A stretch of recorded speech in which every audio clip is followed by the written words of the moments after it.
Olá pessoal, sejam bem-vindos ao canal Café Cidade. E hoje em mais um vídeo sobre conceitos urbanos e sobre o pensamento urbano. Nós já falamos sobre cidades ideais, sobre a cidade como uma obra de arte e até mesmo sobre como a organização urbana por meio dos usos foi estabelecida. Começou em Paris com Tony Garnier, como vimos no vídeo anterior. Hoje nós vamos ver um novo conceito estipulado por Arturo Soria y Mata. É um espanhol que desenvolveu o conceito de cidades lineares. Então vamos ao vídeo.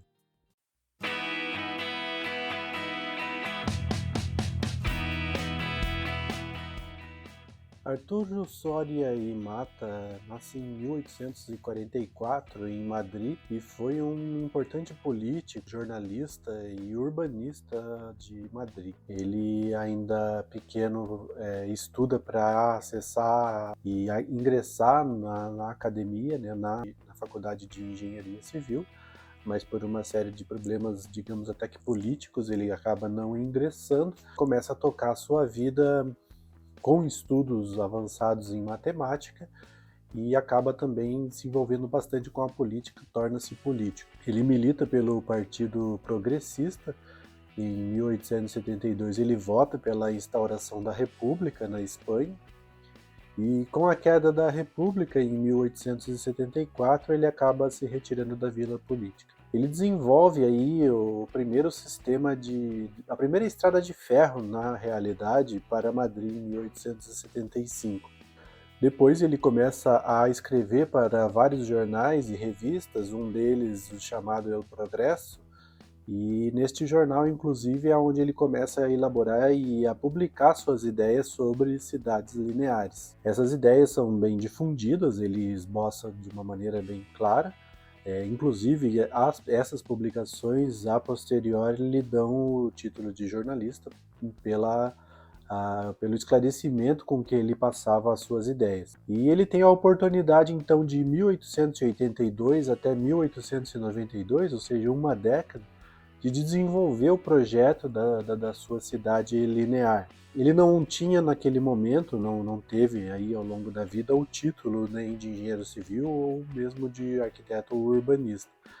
Então ele chama outros profissionais e acaba desenvolvendo em conjunto com outros profissionais que detinham essa titulação, e ele acaba então sendo como o ideólogo ou autor, digamos assim, da ideia master, né, o plano geral, e esses outros profissionais desenvolvem aí então o plano da cidade linear, que é feito ao longo de todos esses 10 anos e a partir de 1892 começa a ser efetivamente construída. A cidade, esse plano inicial, né, que nós vamos ver logo mais à frente já como ele é feito, então ele começa a ser desenvolvido e inicia aí as primeiras décadas do século XX nesse desenvolvimento, até que finalmente em 1920 o Arturo Soria y Mata vem a falecer, mas teve uma vida completamente dedicada ao trabalho, trabalhou de acordo com a sua biografia até o último dia,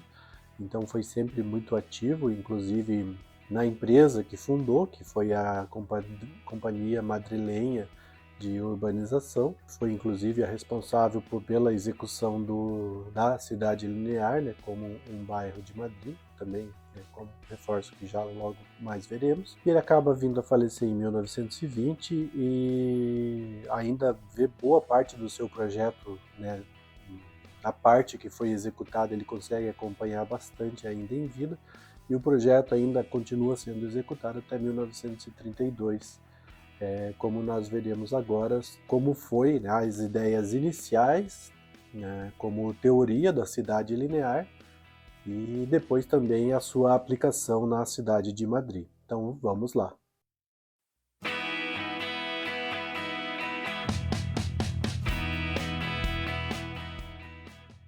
Assim como todos os pensadores urbanos pós-primeira revolução industrial começaram a observar a cidade e não se sentiam confortáveis, né, com o que viam, porque a cidade acabou se transformando, né, naquilo que eles conheciam.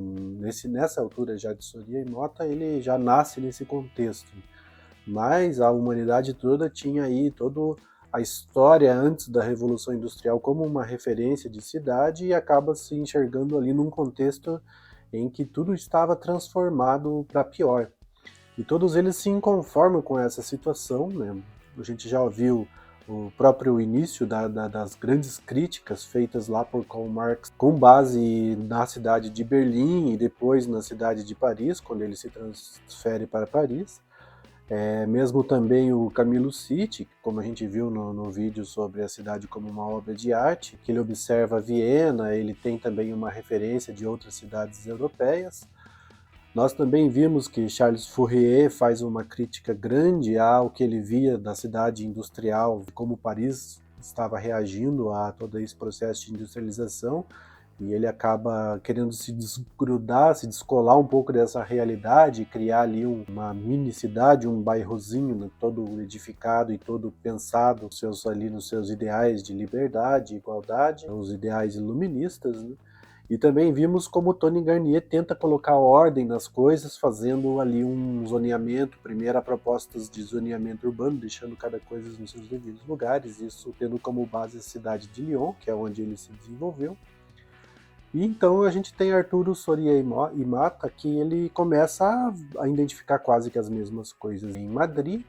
Ele nasce e toda a sua vida se passa então nessa cidade europeia ali da Espanha, e ele identifica diversos problemas ali sociais e urbanos, que nós veremos um a um agora, os principais deles.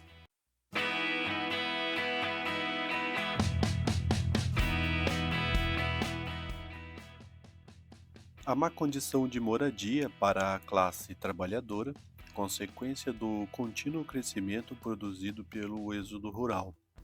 O fenômeno, do ponto de vista sociológico e econômico, foi bilateral, ou seja, o despovoamento do campo e a imigração para a cidade, processo de inchaço populacional que perdura até os dias de hoje.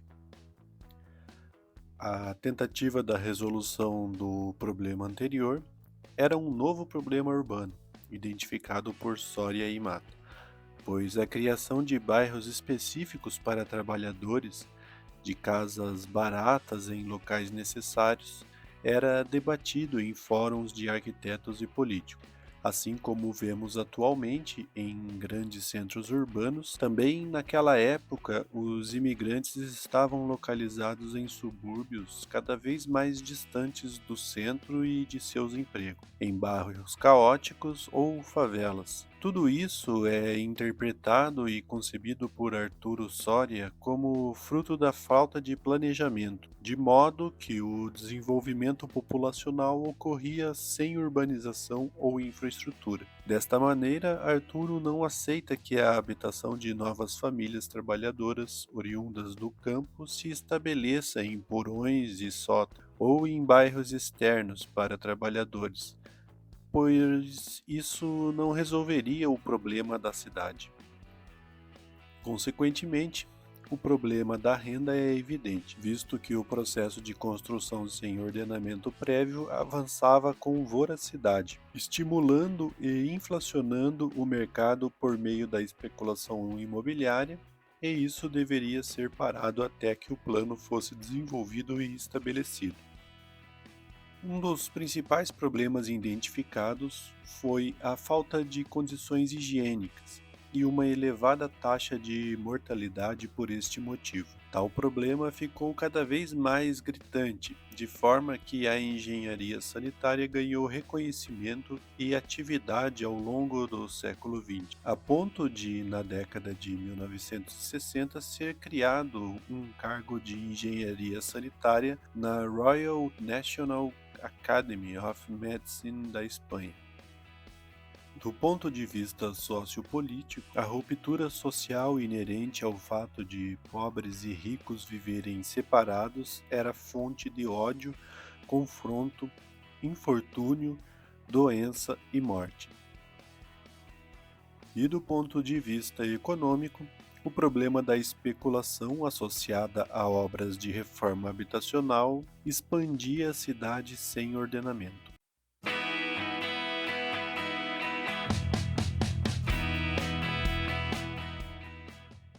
E diante então desse diagnóstico, Soria e Mata desenvolve aí uma nova teoria de cidade, a qual ele denomina de cidade linear. Nesta teoria, ele, diferente de outros pensadores, até mesmo como um espanhol chamado Ildefonso Cerdá, que propunha que as cidades existentes deveriam passar ali, digamos, pelo um retrofit, uma reforma, né, onde poderia se ajustar o que existisse ali ao que era necessário para se tornar uma cidade boa. O Barão de Haussmann também, em Paris, propõe algo nesse sentido, mas esse é um tema que provavelmente eu abordarei num outro vídeo no futuro sobre a reforma de Paris, promovida aí pelo Haussmann. Mas o Arturo Soria e Mata, ele defende de que a cidade ela deve ser feita do zero, construindo uma cidade nova, quase como que um pensamento ali do Tony Garnier, né? Uma cidade totalmente nova, para que a partir dessa nova cidade ela já comece a nascer de uma maneira correta, que abrigasse, pudesse ali atender a todos esses problemas.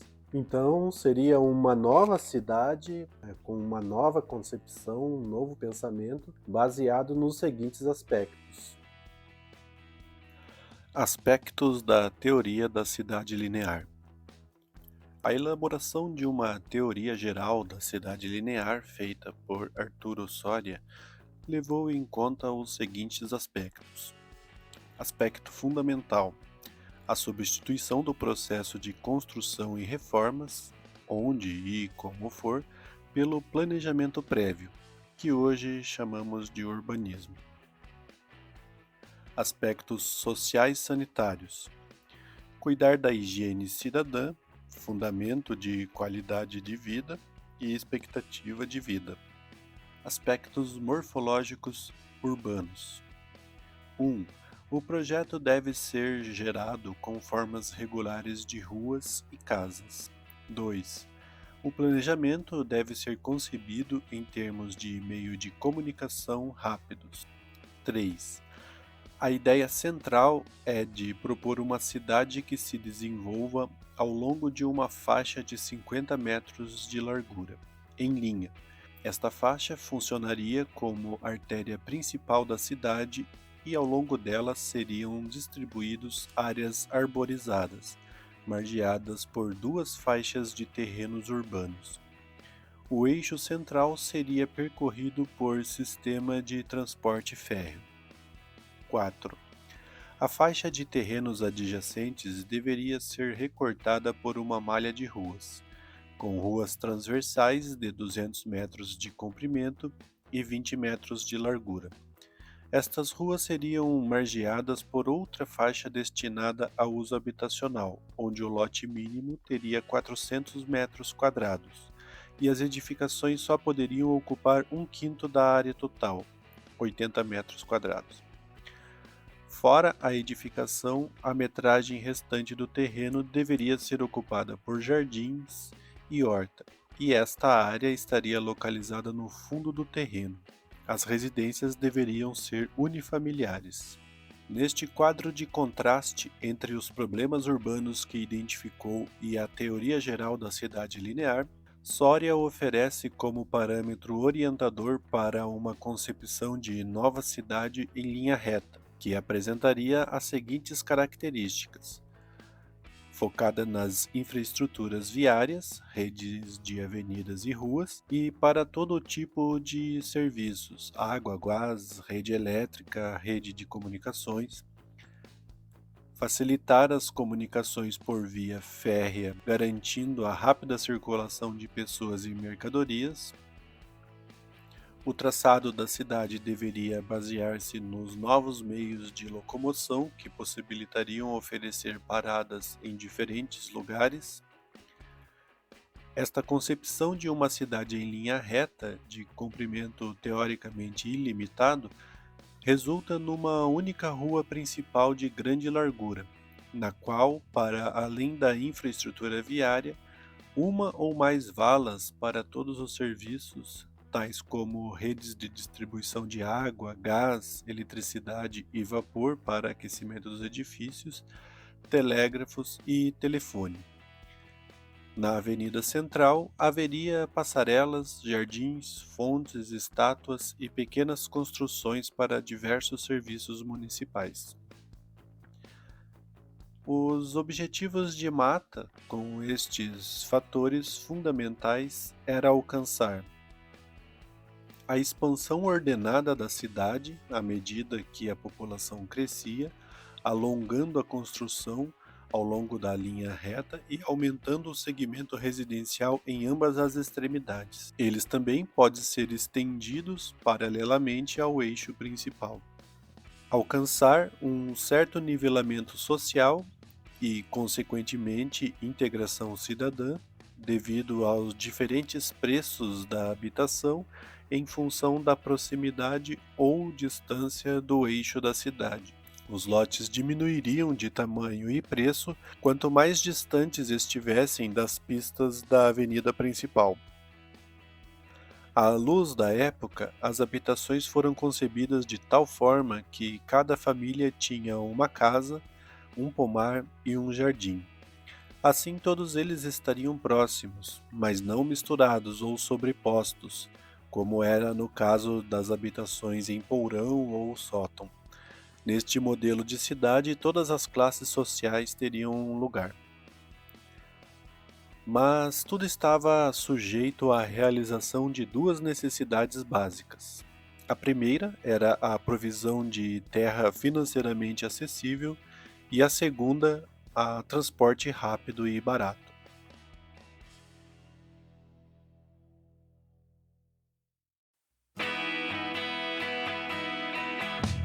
Soria Imata então desenvolve o pensamento da sua cidade linear, baseado principalmente no crescimento da cidade em direção a áreas rurais.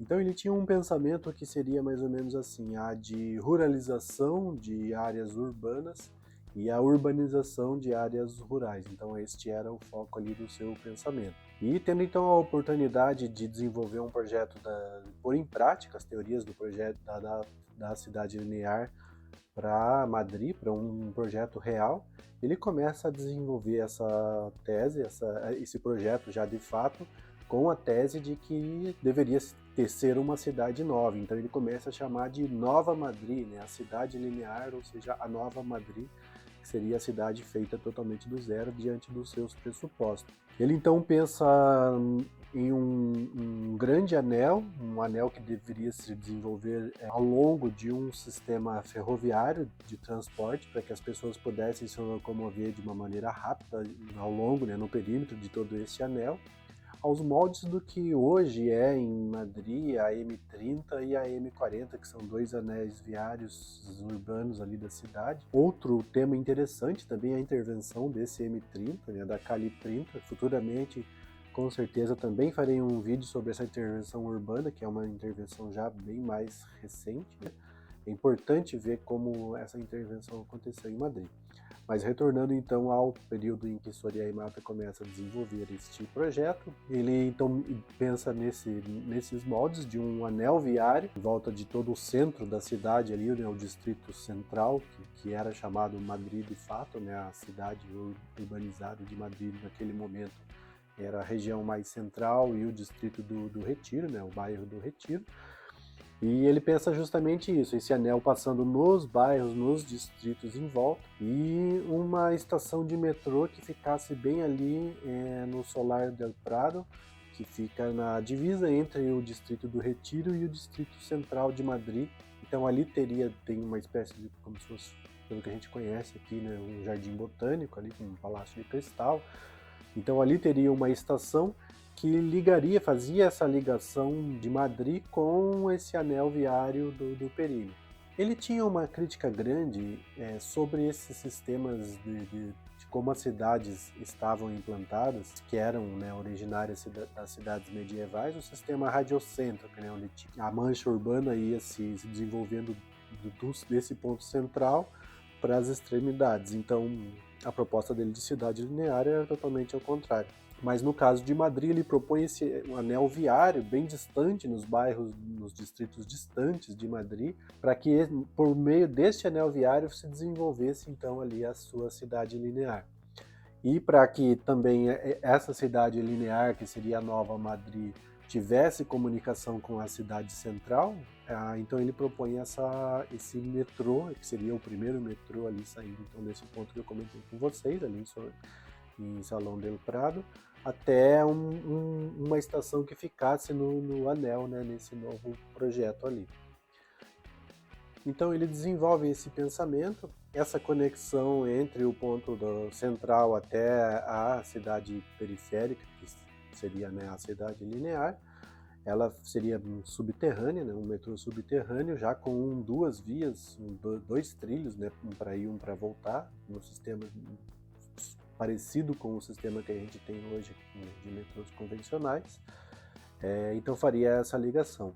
Todo esse percurso ele teria aproximadamente 50 quilômetros, esse anel viário do entorno, todo esse projeto, né, de cidade. Ela se estenderia aí por essa etapa.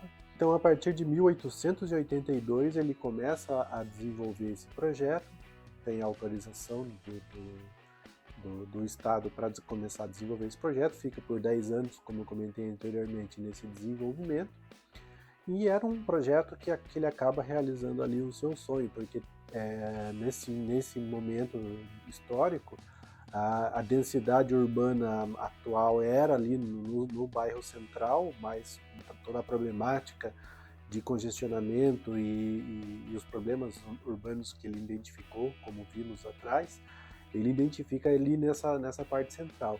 E ele desenvolve então o seu projeto na periferia, então seria um projeto de cidade já desenvolvido com o pensamento de atender a zona periférica e então acomodar lá as pessoas, né, de várias classes, mas mescladas e com esse pensamento mais de tirar do centro ali do núcleo toda essa movimentação. Contudo, era um projeto audacioso. Essa parte inicialmente que foi pensada por ele, que ligaria o centro até o projeto da periferia, acabou que nunca foi desenvolvido subterraneamente como ele tinha feito o projeto original. Mas a partir de 1892 ele então tem autorização para começar a executar esse projeto. Então esse projeto ele tem duas frentes, digamos assim, dois caminhos de cidade linear.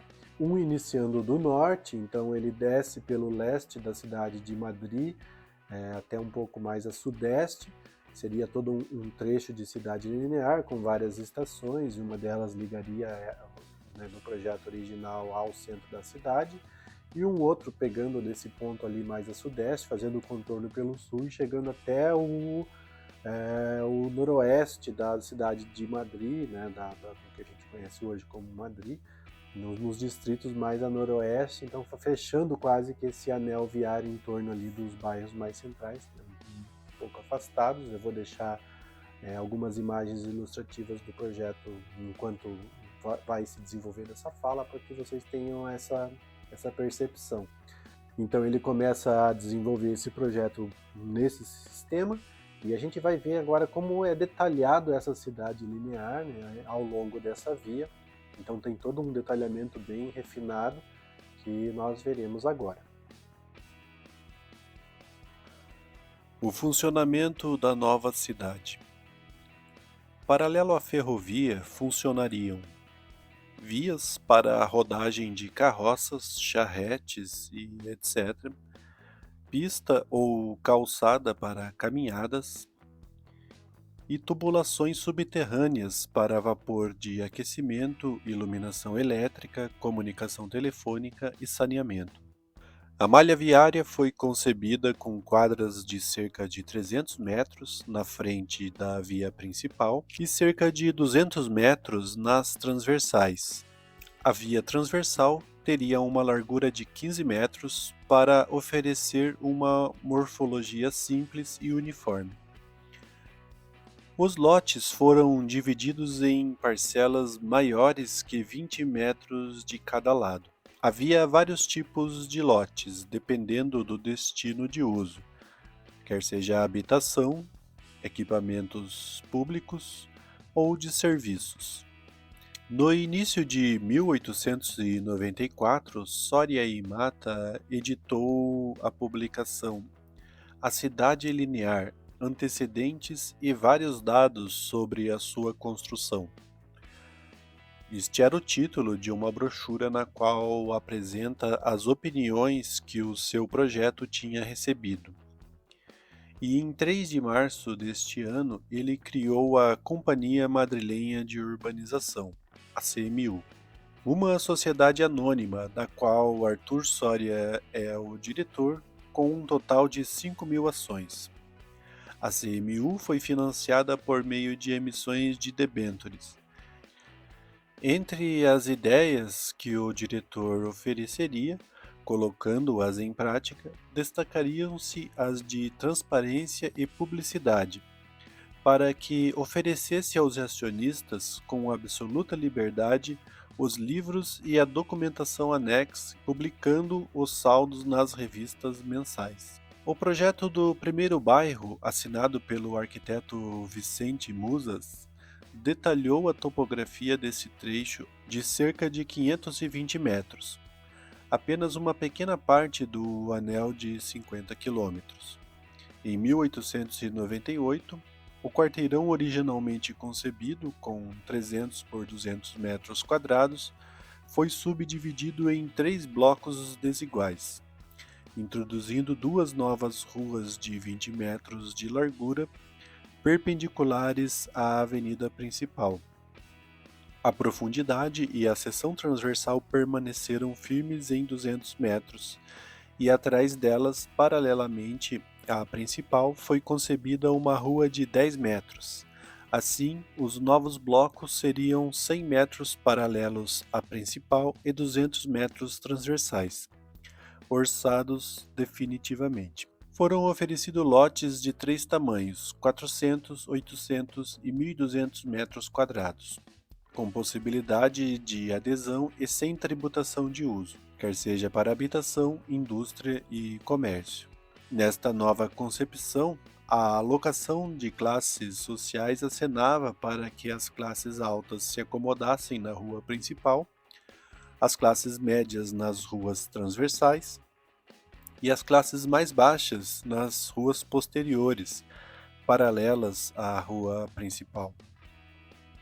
A nova cidade seria um contraponto à cidade velha, e assim, os primeiros quilômetros construídos foram considerados como o primeiro bairro da nova cidade, com a pretensão de estabelecer a convivência entre diversas classes sociais no mesmo ambiente, com casas de melhores condições de higiene e mais baratas. Tentativas de se conectar o anel formado pelo projeto da cidade linear ao centro de Madrid por meio de linhas do metrô foram feitas em 1898, 1903 e 1913, porém não foram aprovadas pela administração pública. Paliativamente, ligações por meio de bonde foram feitas em 1899, e o primeiro bairro da cidade linear se estendeu ao norte em direção a Fuencarral em 1904, por força da iniciativa privada, ou seja, a CMU de Soria e Mata, implementando um bonde a vapor em linha férrea dupla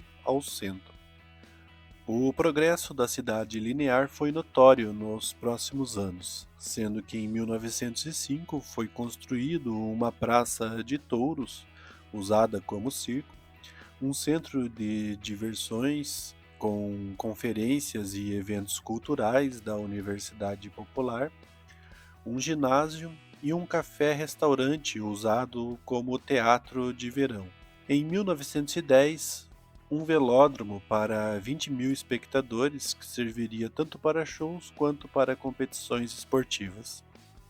Contudo, à medida que o projeto avançava e começava a ser percebido como viável pela sociedade, o preço do terreno aumentou até a situação tornar-se difícil. Junto às complicações impostas pelas limitações da expansão, tanto a norte como a sul do traçado planejado, pelo que a sua extensão seria limitada e, sobretudo, pela Primeira Guerra Mundial, que viria a estourar logo em 1914, quando os pagamentos da companhia foram suspensos e o segundo bairro chegou ao fim, colocando prematuramente um ponto final para o projeto concebido de um desvio ferroviário, que fortaleceria a nova cidade linear como espinha dorsal e ampliaria a capital. Já em plena guerra, e com a cidade perto de 600 mil habitantes, através do projeto de rede do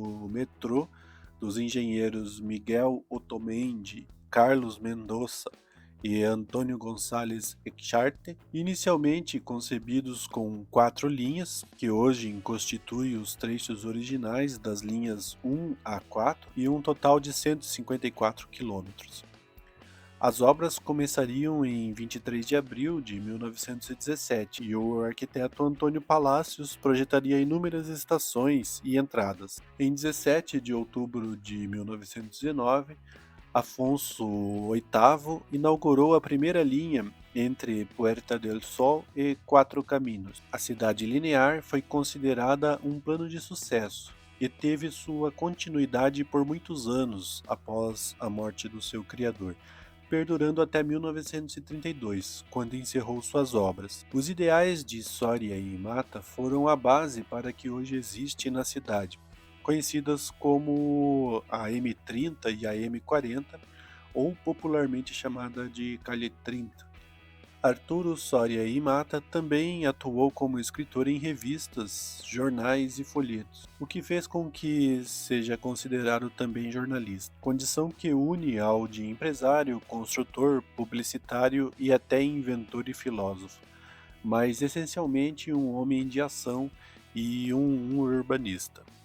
Então é isso, pessoal. Como vimos, a cidade linear de Arturo Soria e Mata, ela só é viável mediante a implementação de um sistema de transporte eficaz e eficiente. Ele desenvolve todo o seu pensamento atrelado a essa premissa e, no seu ideal, o crescimento dessa cidade linear seria ilimitado ou quase muito próximo disso. Inclusive, há croquis em que ele idealmente, desenvolve um pensamento, um plano de cidade linear que pudesse ligar a Espanha até São Petersburgo, na Rússia, com várias cidades lineares que vão se conectando umas a outras e acaba tornando-se ali uma única cidade, digamos assim, que cruzaria toda a Europa, desde o oeste aqui na Espanha até a Europa ao leste europeu, pegando a Rússia lá. Então é uma utopia, naturalmente, mas era o pensamento de que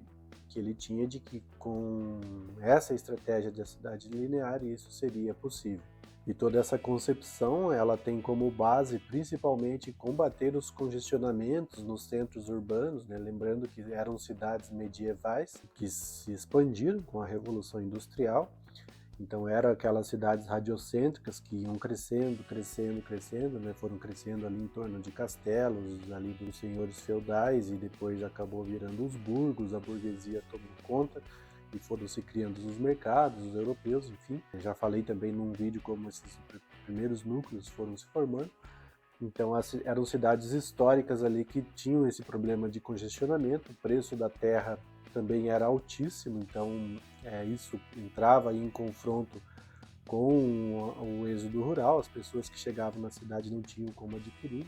Então, como falei, vários outros pensadores urbanos aí do período pós Primeira Revolução Industrial, eles identificaram esse problema e havia propostas nesse sentido. A de Soria e Mata era propor aí esses terrenos um pouco mais baratos ao longo das cidades lineares, e com isso ele teria essa resolução deste problema. E nós vemos que a sua proposta abandona as estruturas de cidade tradicional, Então era justamente o que ele lutava contra, era aquela cidade onde tinha a igreja, a praça na frente, o comércio se desenvolvendo em volta e a cidade crescendo, né? Como a gente observa em todas as cidades históricas. Então, essa proposta dele rompe com isso tudo. A cidade inteira se desenvolve em linha, né? Não necessariamente uma linha reta, mas era predominantemente em linha.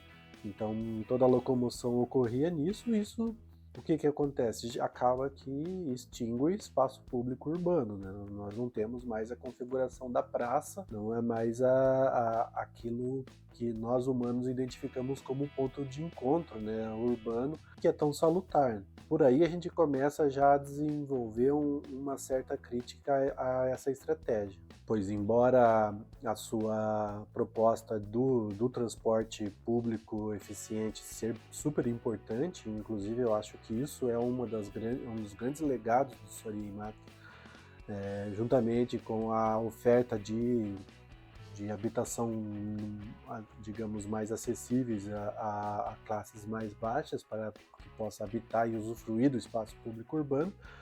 O transporte público também, que era uma tecla que ele batia com bastante ênfase, é um dos grandes legados. Contudo, como a gente viu já no vídeo do Camilo City, o ser humano ele tem uma outra dimensão e ele requer também espaços públicos, porque acaba que a cidade torna-se o habitat natural da humanidade, né, do ser humano. Então ele quer, além de uma cidade, ou ele quer muito mais do que uma cidade somente tecnicamente resolvida e com problemas saneados, problemas de higiene sanitaristas saneados.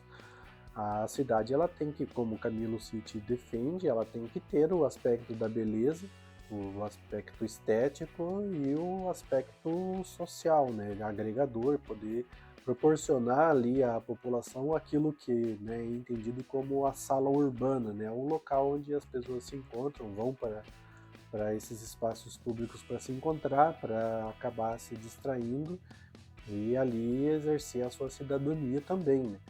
Então acaba que com essa proposta da cidade linear isso tudo é extinguido, né? É natural que as pessoas, com essa proposta as pessoas têm o transporte efetivo, têm a habitação, acaba que eles não têm esse outro aspecto que também é tão importante quanto os demais. Essa fica uma crítica e ela também volta a ser feita já aqui na nossa contemporaneidade pelo urbanista dinamarquês Jan Gehl. No futuro pretendo fazer vários vídeos sobre ele, porque os estudos dele são excepcionais sobre o urbanismo. Então ele pega desde Jane Jacobs e ele traz para os dias de hoje, né, no que as nossas cidades se transformaram, e soluções, né, e soluções aos problemas que ele encontra ao longo da sua carreira como urbanista. Então pretendo falar bastante sobre o Jan Gehl.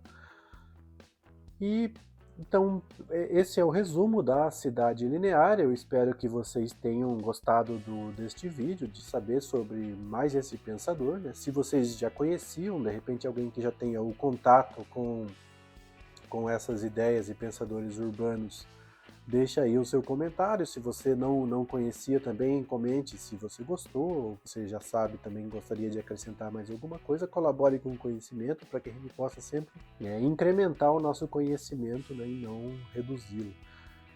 Nos próximos vídeos pretendo fazer aí novos vídeos conceituais sobre o urbanismo. Paralelo a eles também tenho produzido alguns vídeos aí sobre o espaço público em si, tenho visitado aí alguns lugares e tenho colocado para vocês aí no canal. É sempre importante pedir para que, se vocês têm gostado, têm acompanhado aí os vídeos, ou se está vendo esse vídeo pela primeira vez, veja os outros, né? Se deem aí um like se vocês gostaram. Se não gostaram também, dê o dislike, porque é uma maneira da gente saber também se vocês estão gostando ou não do conteúdo que está sendo produzido. E se faz sentido para vocês esse conteúdo, se inscrevam no canal, que nos apoia aí a produzir novos conteúdos sobre o urbanismo. Então é isso, pessoal. Espero que vocês tenham gostado. Ativem o sininho, se inscrevam no canal. E espero vocês no próximo vídeo. Obrigado.